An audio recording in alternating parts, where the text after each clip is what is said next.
দেখুন, আপনাদের মধ্যে এমন অনেক মানুষ আছে যারা অর্থ প্রচুর উপার্জন করেন, কিন্তু অর্থ একদম ধরে রাখতে পারেন না। বারংবার অর্থের ক্ষতি হয়ে যাচ্ছে।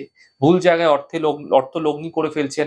কোনোভাবেই সঞ্চয় করার চেষ্টা করলেও অর্থ কোনোভাবেই সঞ্চয় হচ্ছে না।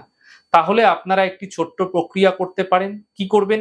কোজাগরী পূর্ণিমার তিথিযুক্ত দিনে, লক্ষ্মী পুজোর দিনকে একটি ছোট্ট রূপোর ডিবে নিয়ে নিন। ছোট দেখে নিয়ে নিন, বড় লাগবে না।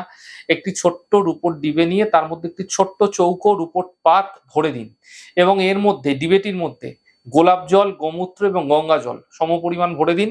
ভরে দিয়ে মুখটাকে বন্ধ করে এমন করে বাইরে থেকে আটকে দেবেন যেন কোনোভাবেই বাইরের বাতাস আসা যাওয়া করতে না পারে।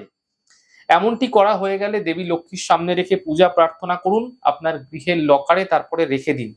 যেখানে আপনি টাকা রাখেন, যেখানে আপনি পয়সা রাখেন, সেখানে রেখে দিন এবং দেখবেন খুব দ্রুতই যে অর্থ খরচ হয়ে যাচ্ছিল, সঞ্চয় করতে পারছিলেন না, জলের মতো বেরিয়ে যাচ্ছিল, সেই অর্থ সঞ্চয় হতে শুরু করবে।